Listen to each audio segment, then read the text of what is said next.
리얼리티 트랜서핑, 세상을 설명하는 획기적인 모델이자 나의 세계관에 상당한 영향을 끼친 이론이다. 생각내 채널을 시청하는 많은 사람들이 트랜서핑 시리즈를 통해 나를 알게 되었다. 그래서 알고리즘은 나를 트랜서핑, 끌어당김의 법칙과 같은 채널로 인식하였을 것이다. 하지만 그럼에도 나는 더 이상 트랜서핑 시리즈를 만들고 있지 않다. 덕분에 나의 알고리즘 채점표는 엉망이다. 이 지점에서 누군가는 이렇게 말할 것이다. 그걸 알면서 왜? 사람들이 좋아하는데 왜 안 만들어? 나는 이렇게 대답하고 싶다. 트랜서핑을 계속 다루는 것이야말로 트랜서핑과 반대되는 행위니까. 이런 질문을 던져보자. 트랜서핑을 설명해주며 살아가는 삶이 하나의 직업이 될 수 있을까? 트랜서핑, 끌어당김의 법칙을 설명하고 이야기하는 것에서 내 영혼이 본질적 충족감을 느끼는가? 당신도 그렇겠지만 나 역시 아니다. 생각난 채널은 어떤 채널일까? 일상의 작은 틈을 만들기 위해 생각을 전시합니다. 누군가는 이것을 철학으로, 누군가는 이것을 고백으로 느낄 바라며 나는 생각을 전시한다. 이는 누군가를 계몽시키기 위함도 누군가의 욕망을 충족시켜주기 위함도 아니다. 인간이라면 누구나 가지고 있는 창작의 욕구. 나는 창작 활동을 할 수 있는 무대가 필요했다. 내가 만든 작품을 공연하기 위해서 유튜브는 나름 괜찮은 무대일 뿐이다. 무대를 빌려준 시설 관리자의 요청으로 공연이 중단될 순 있어도 공연 내용을 바꿀 순 없지 않은가? 본질은 조회수라는 결과가 아닌 창작하는 과정에 있다. 그리고 난 그 과정이 즐겁다. 대본을 쓸 때, 마이크를 잡고 녹음을 할 때, 시각 자료를 만들고 편집할 때, 음악을 고르고 이것들을 통합할 때, 그리고 이 모든 것들을 머릿속으로 구상할 때 창조의 기쁨을 느낀다. 내가 창조한 무언가가 우주 한 귀퉁이에서 형태를 갖게 되었다는 것은 참으로 기쁜 일이다. 하지만 영상을 만들 때의 즐거움은 업로드 버튼을 누르는 순간 퇴근한다. 공연이 끝난 무대에는 펜듈럼이 등장하기 때문이다. 트랜서핑을 다루지 않는 것은 반 트랜서핑적이기 때문에 트랜서핑 다루기도 하나의 펜듈럼이다.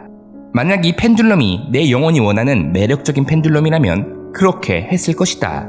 하지만 난 이 펜듈럼이 마음에 들지 않는다.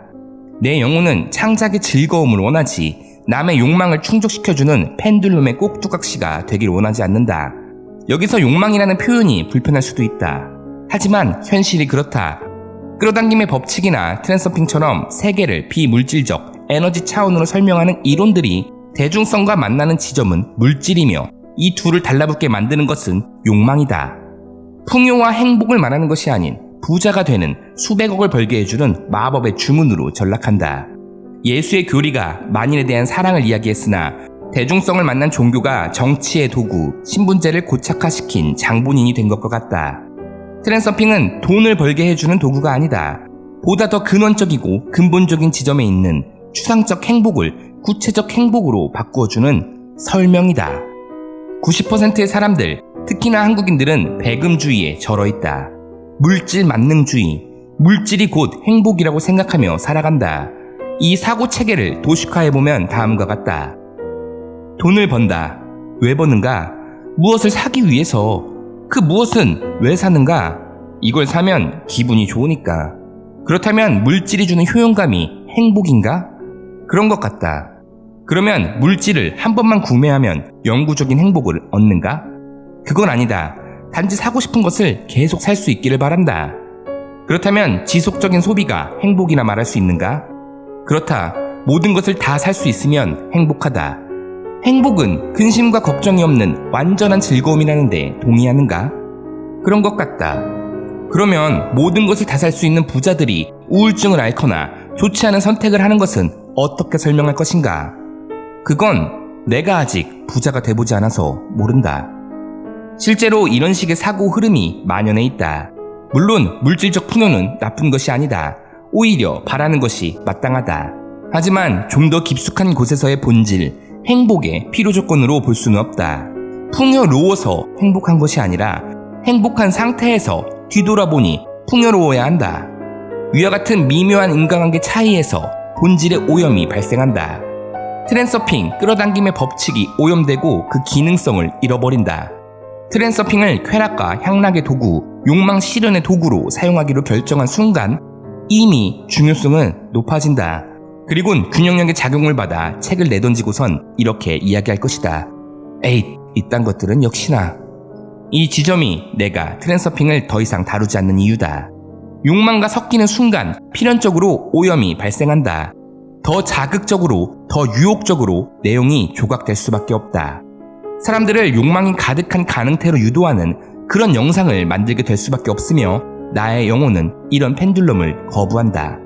가능태 공간, 펜듈럼, 균형력, 의도, 트랜서핑 이론은 이 네 가지 개념만으로도 충분하다. 그래서 난 이것들을 생각으로 전시했다. 사실 내가 만든 영상들 대부분엔 트랜서핑 세계관이 담겨있다. 최근 영상 시리즈도 마찬가지다. 트랜서핑의 틀 위에서 다른 교리들을 통합하려는 시도였다고 할 수 있다. 이렇게 보면 생각맨은 여전히 트랜서핑을 다루고 있는 셈이다. 트랜서핑은 구체적인 금액을 현실에 물질화시키는 금 나와라 뚝딱 도깨비 방망이가 아니다. 트랜서핑은 세상을 이해하고 그 속에서 어떻게 하면 더 즐겁게 놀 수 있을까 고민하게 만들어주는 방학식 날의 교실과 같다. 나는 이 느낌을 당신에게 이야기해보고 싶어졌다. 나의 트랜서핑 여정을 들어보지 않겠는가?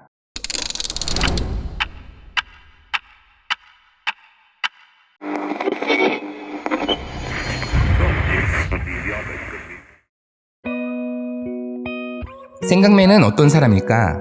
가끔씩 영상에 MBTI를 묻는 댓글들이 달린다. 혹시 INFP냐고. 나는 개인적으로 MBTI를 싫어한다.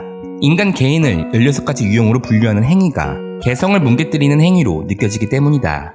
따라서 나는 MBTI를 개인을 분류하기 위한 도구가 아닌 대략적인 성향을 설명하기 위한 도구로서 사용되어야 한다고 생각한다. 이런 배경에서 나의 MBTI는 ENTP라고 할 수 있다. 특히 E와 T가 나의 성향을 잘 말해준다. 초등학교 때 나의 장래희망은 개그맨이었다. 우스꽝스러운 몸짓과 언어로 사람들을 웃기며 주목받는 것을 즐겼다. 학예회나 축제 때만 되면 무대로 올라가 공연을 했고 언제나 특별상, 인기상 같은 것을 받았다. 개그맨을 꿈꾸지 않게 된 이후에도 나의 끼는 아무도 막을 수 없었다. 체육시간 줄넘기 수행평가에서 줄넘기를 못하던 내가 만점을 받을 수 있었던 이유는 줄넘기를 손에 잡고 코믹 댄스를 췄기 때문이었다. 지역 축제 무대에서 사회자가 불러 올렸을 땐 허리띠를 풀러 에로 댄스를 추고 백화점 상품권을 얻었으며 군 시절 안보 경연대회에서 대대장을 웃게 만들어 포상 휴가를 받았다. 대학 시절 MT나 축제에서 마이크는 언제나 나의 몫이었고 이는 졸업 후 신입사원 연수까지 이어졌다. 모든 시절, 모든 집단에서 MC, 사회자는 항상 나였다. 항상 밝았으며 항상 중심이었다. 외향적이고 매력적이었다. 이랬던 나의 인생 트랙이 급격히 변화한 순간은 휴대폰에 저장된 연락처가 1000명 정도 되었을 시점이었다. 화끈했던 나의 성격처럼 감당할 수 없던 사건들도 화끈하게 한 번에 찾아왔다. 회사에서 어떤 업무를 거부한 일이 있었다. 법률적으로 문제될 소지가 있다고 판단했기 때문이다. 문제 발생 시 안전장치가 하나도 없었기에 만약 꼬리를 자른다면 내가 위험했다. 그러자 사내에서 배척당하기 시작했다. 이 고립감은 나로 하여금 구차한 해명을 늘어놓게 만들었고 그 과정에서 내부 고발자라는 꼬리표가 붙었다. 출근해서 책상으로 이동할 때, 화장실을 갈 때, 밥 먹으러 갈 때 친하게 지내던 동료들의 시선이 날아와 꽂혔다. 아팠다. 극도의 배신감, 극도의 고립감이 나를 찾아왔다. 단 한 명도 나의 손을 잡아주지 않았다. 그렇게 난 회사를 도망쳐 나왔다. 퇴사하자마자 곧장 내가 마주한 것은 여자친구와의 이별이었다. 결혼까지 생각한 그녀가 다른 남자와 1주년 여행을 간다는 사실을 알았을 때 내 머릿속에 남은 것은 그럼 누가 내 연남이지? 하는 자학적 개그와 기절할 것 같은 극심한 두통이었다. 두통이 사라질 때쯤 나는 조금 쉬고 싶었다. 하지만 찾아갈 가족의 품이 없었다. 모종의 사건으로 가족이 분열되고 있었기 때문이다. 그래서 친구들을 찾아갔다. 하지만 그들의 눈과 침튀기는 입은 마치 나의 추락을 기다렸다는 듯 나의 처지를 통해 자신들의 상황에 안도하고 있었다. 위로를 가장한 조롱 혹은 조언을 가장한 훈계. 이때까지만 해도 타인의 추락을 본 인간 심리에 관한 나의 이러한 감상을 한편으론 경계하고 있었다. 하지만 이 경계심은 곧 사라졌다. 거하게 취한 어느 날 정말 오래된 친구가 우울한 이야기를 하던 나의 뺨을 내려쳤기 때문이다. 듣기 싫다는 이유였다. 이런 일은 술집에서 흔하게 일어난다고 하지만 내가 이런 일의 주인공이 될 줄은 상상도 못했었다. 분명 평소에 나를 어려워하면서도 존중감을 갖고 대해주던 친구였었다. 그의 태도, 나를 바라보는 그의 시선이 이렇게 바뀐 것에 영향을 준 것은 나의 추락밖에 없었다. 다음날 그 친구는 말했다. 아, 술이 문제야. 난 그날로 휴대폰 번호를 바꿨다. 새로 바뀐 번호에 등록된 연락처는 17명이었다. 3개월, 휴대폰에 저장된 연락처가 1000명에서 17명이 되는데 필요한 시간. 이 모든 건 3개월 만에 일어난 일이었다. 그리고 이것들은 인트로에 불과했다. 나는 그날 이후 스스로 고립되었다. 집 밖에 나가지 않았다. 1년 동안. 뱀파이어처럼 빛이 싫었다. 그래서 집안 곳곳에 암막 커튼을 설치했다. 밤낮의 구별은 점점 모호해져만 갔고 배달 음식이 도착했을 때에만 그 문틈 사이로 햇빛을 구경했다. 즐거움을 느낄 수 있는 유일한 시간은 음식을 입에 넣는 순간뿐. 폭식이 시작되었다. 나의 뇌는 점차 자극적이지 않으면 반응하지 않았다. 글자를 읽는 것도 귀찮아졌으며 웬만한 게임에도 흥미를 느낄 수 없었다. 하루하루가 어제의 연속이었으나 어제의 일은 기억나지 않았다. 내가 뭘 하려고 했지? 모르겠다. 난 그렇게 심연으로 가라앉았다. 가끔씩 17명의 사람들에게서 연락이 올 때가 있었다. 그때마다 나의 머릿속은 자동으로 그들에게 상처 줄 101가지 방법을 구상하고 있었다. 여느 악플러들보다 더 잔인하게, 더 논리적으로 서론, 본론, 결론을 나눠 그들에게 상처 줄 아이디어가 넘쳐났다. 그런 생각을 할 때 묘하게 희열이 느껴지기도 했다. 날 세상에 드러낼 수 있는 유일한 방법이었으니까. 시면을 오랫동안 들여다보니 그 시면이 나를 보게 된 것이다. 나는 외로운 괴물이었다. 당연하게도 이런 생활이 오래되면 신체에 반응이 온다. 어느 순간부터 삼겹살을 먹을 수 없었다. 기름기를 소화하기 어려울 만큼 내장이 망가진 것이다. 마음이 망가지고 몸까지 망가졌을 때 나는 결심했다. 지금까지 모아온 이 돈을 다 쓸 때까지만 살기로. 그러던 어느 날 아무 이유 없이 호흡이 가빠졌다. 숨을 쉬기가 너무나 힘들었다. 들숨과 날숨에 쇠긁는 소리가 나기 시작했다. 결국 시면의 끝에서 마주한 이 아찔함은 나를 집 밖으로 나가게 만들었다. 병원으로 향했다. 정말 오랜만에 사람과 육성으로 이야기를 했다. 나는 그때 내가 말을 횡설수설하고 있다는 것을 느꼈다. 체계적이고 논리적인 말투를 좋아했고 그 틈 사이로 센스와 유머를 담아 대화를 건네던 나였는데 상대방 입에서 답답하다는 투로 그러니까 이런 말씀이시죠? 라는 말이 나오게 만들었다. 내 말이 정리가 되지 않아서 상대방이 대신 정리해줬다는 것이 꽤나 충격적이었다. 어려운 내용이 아닌 그냥 갑자기 숨이 안 쉬어졌다는 이야기였는데 말이다. 퇴화된 나의 언어 능력은 의사의 이야기를 경청하게 만들었다. 의사가 내린 진단, 급성 천식. 상태가 지속된다면 네볼라이저를 들고 다녀야 한다고 했다. 네볼라이저. 영화 검사회전에서 본 기억이 있었다. 나는 생각했다. 네볼라이저를 빼앗긴 그 엑스트라처럼 나도 죽음에 가까워지고 있는 걸까? 병원에서 집으로 돌아가는 길, 땅만 보며 걸어갔다. 하늘을 보기가 왠지 부끄러웠기 때문이다. 자동차가 지나가는 소리, 사람들의 말소리, 도시의 소음은 왠지 모르게 커피를 먹고 싶게 만들었던 것 같다. 정말 오랜만에 카페에 갔다. 아메리카노를 주문한 뒤 카페를 둘러본다. 테이블을 채우고 있는 사람들의 대화 소리, 그 사이로 들리는 커피 머신 소리, 그곳의 공기는 불편했다. 나는 커피를 들고 바깥으로 나갔다. 조용한 곳에서 커피를 마시고 싶었다. 그래서 내가 향한 곳은 동네 작은 도서관. 커피를 손에 들고 도서가 진열된 책장들 사이로 걸어갔다. 그 끝에 있는 소파를 향해서. 그러다 삐져나온 책 한 권이 눈에 들어왔다. 누구나 그럴 것이다. 가지런히 정렬된 책들 사이에 툭 하고 삐져나온 책을 보면 밀어서 집어넣고 싶은 느낌. 단지 그 느낌이었다. 나는 책을 밀어 넣으려 손을 뻗었다. 그러다 문득 도서관에서 책도 없이 앉아만 있으면 이상할 것 같다는 생각이 들었다. 그래서 그냥 책을 그대로 뽑아들고 소파로 가서 앉았다. 그 책이 바로 리얼리티 트랜서핑이다. 나는 아무 생각 없이 읽어 내려갔다. 뽑아도 하필 이런 책을 뽑았을까 하는 불만과 함께 예전에 난 이런 류의 책을 단 한 글자도 읽기 싫어했다. 지극히 현실주의적 관점에서만 세상을 바라보았기 때문이다. 극도의 T 성향을 가졌었으며 증명할 수 없는 사실을 이야기하는 것에 반감이 강했다. 그날의 내가 그 책을 읽어나갈 수 있었던 이유는 소파에서 다시 일어날 힘이 없었기 때문일지도 모른다. 한 번의 위기는 있었다. 산림보호구역에 감시인이 나온 대목이었다. 정말 난 그 지점에서 책을 잠깐 덮었었다. 하지만 곧 판타지 소설을 읽는다는 기분으로 다시 읽어 내려갔다. 그리고 절반쯤 읽었을 때 결심했다. 이 시리즈를 다 읽기로. 바딤 젤란드는 이런 뉘앙스의 말을 했다. 정성을 담은 창작물은 창작자와 별개로 어떤 의도를 가진 존재가 되며 구성을 가진 글 역시 창작물이기에 생명 비슷한 것이 깃든다. 그리고 이는 물리적 형태가 정형화될수록 더 뚜렷해진다. 그날 도서관에서 삐져나왔던 그 책은 의도를 가지고 나를 선택했던 것이 아니었을까? 나는 트랜서핑을 쉽게 소화할 수 있었다. 마치 나를 위해 쓰여진 책 같았다. 그렇게 난 세상을 이해하게 되었다.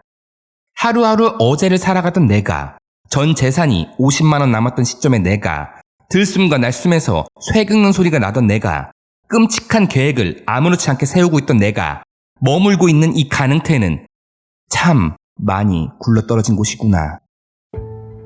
나는 선언했다. 이곳에 머물기를 거부한다. 트랜서핑을 관통하는 질문, 사과가 하늘로 떨어지는 방법. 사과는 중력으로 인해 하늘에서 땅으로 떨어진다. 이것이 기존의 믿음과 상식이다. 땅에 떨어진 사과가 있는 그림을 뒤집으면 방향이 바뀐다. 그러면 사과가 있는 그림은 언제든 하늘로 떨어질 것처럼 보인다.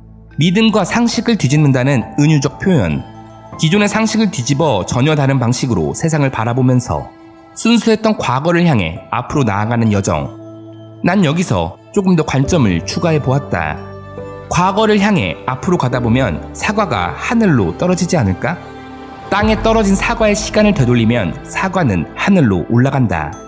현실의 내가 과거의 행복과 풍요가 가득했던 그 가능태로 나아간다면 땅에 떨어져 있던 사과 역시 과거를 향해 나아간다. 사과는 과거를 향해 하늘로 올라간다.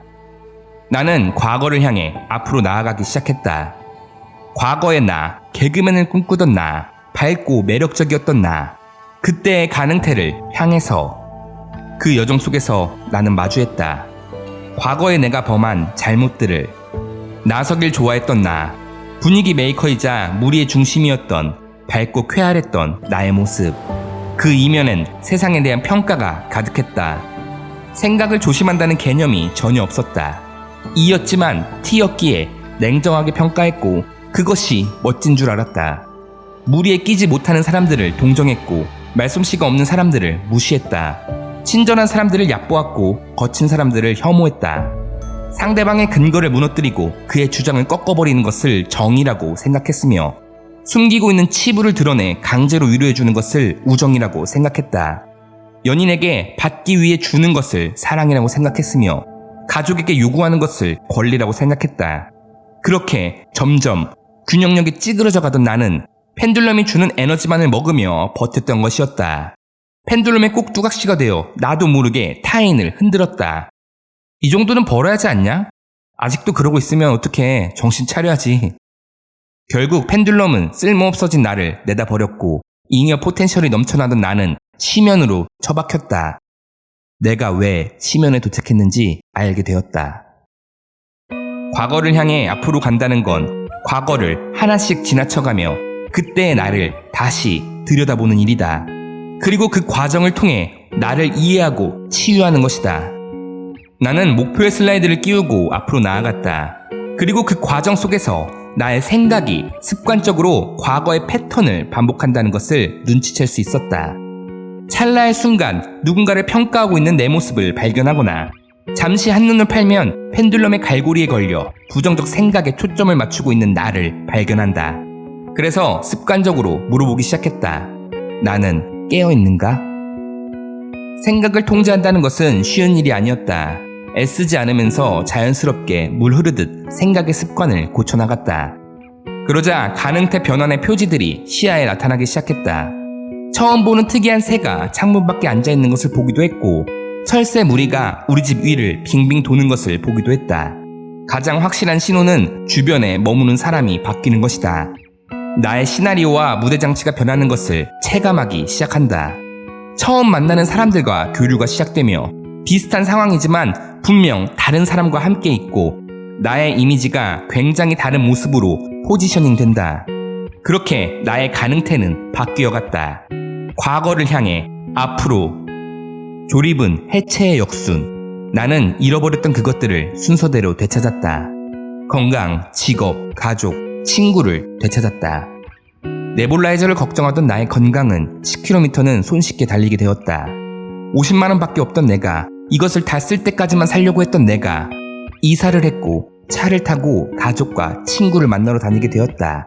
그리고 무엇보다 장기 자랑을 하던 나의 과거, 무대를 되찾지 않았는가? 정말 감사한 일이다. 마이너한 주제로, 그것도 내가 하고 싶은 것만 하는 채널인데도 100명이 넘는 사람들이 커피를 사주고 점심을 사주고 저녁을 사준다. 난 전화번호부를 되찾았다. 그것도 더 멋진 방식으로. 니체가 말했다. 시면을 오랫동안 들여다보면 그 시면 또한 우리를 들여다본다. 그렇다면 하늘을 오랫동안 바라보면 그 하늘 또한 우리를 바라보지 않겠는가? 하늘이 나를 바라보는 순간 나는 하늘에게 사과를 건넬 것이다. 이것이 내가 생각한 퀴즈의 정답. 사과가 하늘로 떨어지는 방법이다. 나는 앞으로도 트랜서핑을 다루고 싶지 않다. 트랜서핑은 나에게 방학식날의 교실과 같기 때문이다. 방학식날의 교실에서 나는 생각한다. 빨리 교실 밖으로 나가 놀고 싶다고.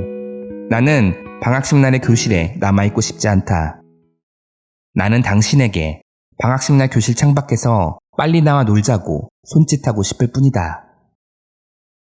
I can't slow down, shouting loud, got me